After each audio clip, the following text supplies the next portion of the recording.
औज़ु बिल्लाहि मिनश्शैतानिर्रजीम बिस्मिल्लाहिर्रहमानिर्रहीम। अस्सलाम वालेकुम। उम्मीद करती हूँ अल्लाह ताला से कि आप लोग बिल्कुल ठीक ठाक होंगे, अपने घरों में खुश और आबाद और ईमान की भरपूर हालत में होंगे। दरूद शरीफ से रूहानी सफ़र कैसे होता है?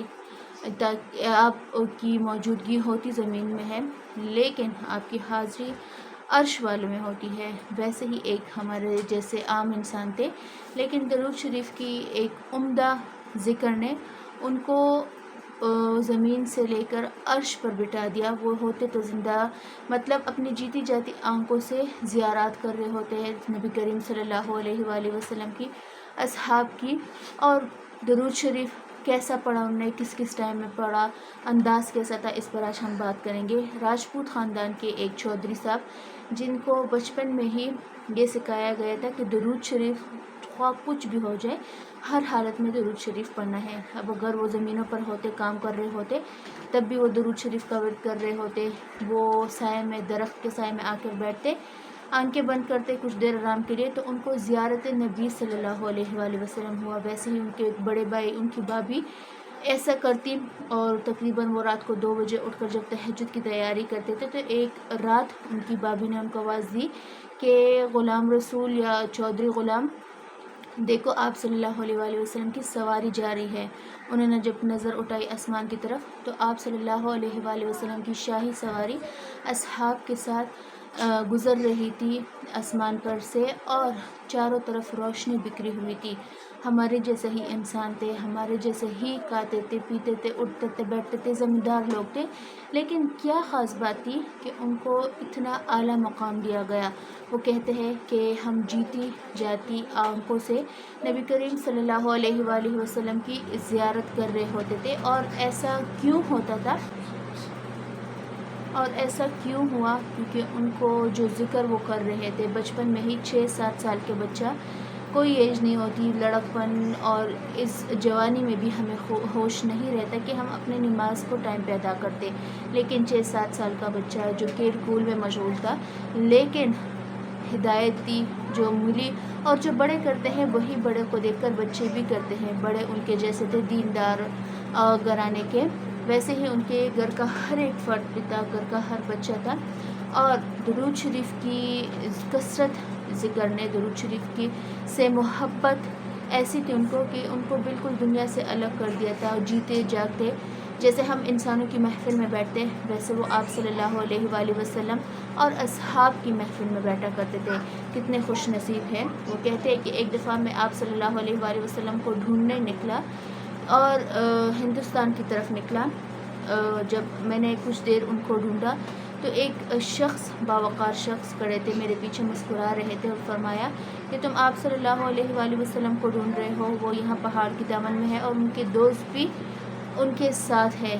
चुनांचा में गया, आप सल्लल्लाहु अलैहि वसल्लम के दस्ते मुबारक को मैंने चूमा शफ़क़त से और उनकी खूब सारी ज़ियारत की। एक दफ़ा मैं सोया हुआ था, आप सल्लल्लाहु अलैहि वसल्लम की ज़ियारत की, तब आप सल्लल्लाहु अलैहि वसल्लम ने मुझे मेरे नाम से पुकारा और फरमाया कि तुम अपना लिबास ठीक किया करो। चुनांचे जब मैं सुबह उठा तो अपने लिए शेरवानी और बहुत खूबसूरत पगड़ी ख़रीदी और उस दिन के बाद मैं बहुत शाही लिबास में रहने लगा, क्योंकि मेरे नबी का हुक्म था तो मैं कैसे झुटका सकता था।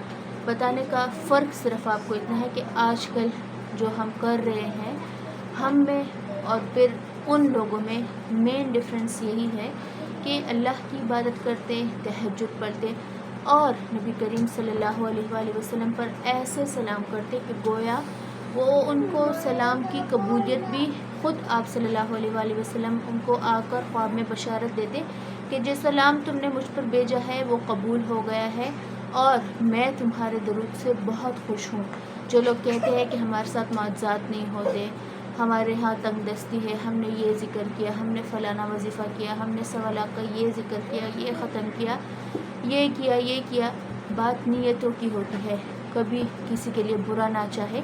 अगर अगला बंदा आपके साथ अच्छा कर रहा है तो उससे डबल आप वो अच्छा बदला उसका दे, ताकि उसका दिल खुश हो और उसके दिल से तुम्हारे लिए दुआ निकले। ये नहीं कि अपने मतलब के लिए इस्तेमाल करें इंसानों को।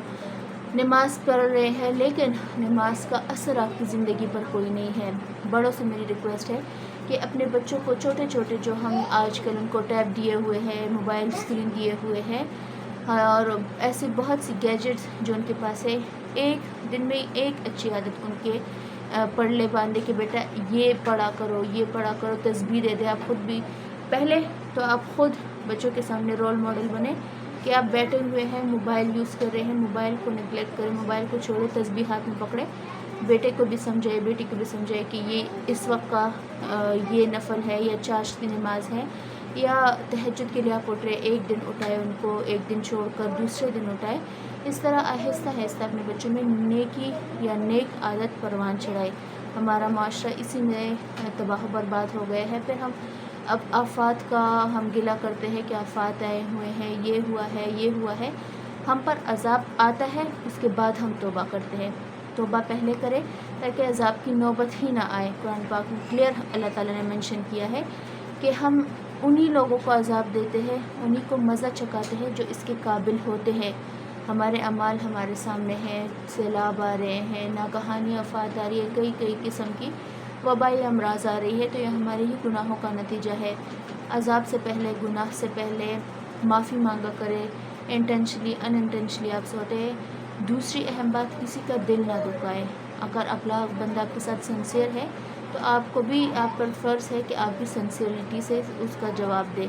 امید کرتی ہوں کہ آپ کو اچھی لگی ہوگی ویڈیو، آگے ضرور شیئر کیا کریں سب کے جاگی کی نیت سے۔ انشاءاللہ کل ملتی ہوں آپ سے۔ اللہ حافظ۔